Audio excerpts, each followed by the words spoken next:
রাজ্যে বেজে গিয়েছে ভোটের দামামা। বিভিন্ন দলের দেওয়াল লেখা চলছে, প্রচার চলছে, পথযাত্রা হচ্ছে, স্ট্রিট কর্নার হচ্ছে, বড় নেতানেত্রীরা আসছেন, যাচ্ছেন, প্রচার করছেন। কিন্তু এসআইআরই এখনো শেষ হয়নি। এখনো লক্ষ লক্ষ মানুষের নাম বিবেচনাধীন, নথি যাচাই চলছে। কত ভোটারের নাম বাদ পড়বে, কতজনের নাম থাকবে? ভোটের আগে যদি সমস্ত বিবেচনাধীন নামের নিষ্পত্তি না হয়, তাহলে তারা কি ভোট দিতে পারবেন? এইসব প্রশ্ন এখনো রয়ে গেছে। এই পরিস্থিতিতে কবে প্রকাশিত হবে রাজ্যের প্রথম সাপ্লিমেন্টারি লিস্ট বা অতিরিক্ত ভোটার তালিকা, তা নিয়ে এখনো অনিশ্চয়তা রয়েছে। সূত্রের খবর, প্রথম দফার অতিরিক্ত ভোটার তালিকা থেকে বাদ পড়তে পারে প্রায় 8 লক্ষ নাম। এই প্রেক্ষাপটে বৃহস্পতিবার পুলিশ প্রশাসনের শীর্ষ কর্তাদের সঙ্গে উচ্চ পর্যায়ের বৈঠক করেন কলকাতা হাইকোর্টের বিচারপতি সুজয় পাল। সকাল 10টা থেকে 10:30 পর্যন্ত বৈঠক হয় কলকাতা হাইকোর্টে। বৈঠকে ছিলেন রাজ্যের নতুন স্বরাষ্ট্র সচিব সংঘমিত্রা ঘোষ, রাজ্য পুলিশের নতুন ভারপ্রাপ্ত ডিজি সিদ্ধিনাথ গুপ্তা এবং কলকাতার নতুন পুলিশ কমিশনার অজয় কুমার নন্দ।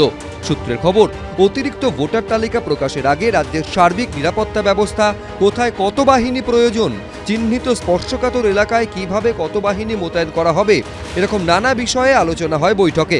পাশাপাশি কলকাতা হাইকোর্ট সূত্রে খবর, এই গতিতে কাজ চলতে থাকলে এপ্রিলের শুরুর দিকেই সমস্ত বিবেচনাধীন নামের নিষ্পত্তি হয়ে যাবে। গত 28শে ফেব্রুয়ারি সংশোধিত ভোটার তালিকা প্রকাশ করেছে নির্বাচন কমিশন, কিন্তু তা ছিল অসম্পূর্ণ। সেই তালিকায় বাদ গিয়েছে 63,66,952 জনের নাম। সেখানে বিবেচনাধীন ছিল 60,06,675 জনের নাম। নির্বাচন কমিশন সূত্রে খবর, 60 লক্ষের মধ্যে 23,30,000 বিবেচনাধীন ভোটারের নামের নিষ্পত্তি হয়ে গেছে। অর্থাৎ এখনো প্রায় 37 লক্ষ নামের নিষ্পত্তি হয়নি। একটা বিশাল অংশের মানুষকে, নাগরিককে, ভোটারকে লজিক্যাল ডিসক্রিপেন্সির নামে অ্যাডজুডিকেশনে পাঠানো হয়েছে। এটা ভোটাধিকার হরণ। সম্পূর্ণ ভোটার তালিকা প্রকাশ করতে হবে। আমরা প্রার্থী তালিকা ঘোষণা করলাম, কিন্তু প্রার্থীগুলো কোনো মানে রাখে না, যে নির্বাচক মণ্ডলীর অধিকার থাকে না। আমরা আগের যে আমাদের দাবি, তার থেকে আমরা এখনো পিছোইনি। আমাদের দাবি একটাই, no SIR no vote. Supplementary list, first supplementary, second supplementary, যত লিস্ট বেরোক না কেন, এসআইআর শেষ করতে হবে, তারপরে ভোট হবে।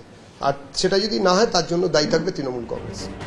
হাইকোর্ট থেকে বেরিয়ে বৃহস্পতিবার লোকভবনে যান পুলিশ ও প্রশাসনের কর্তারা।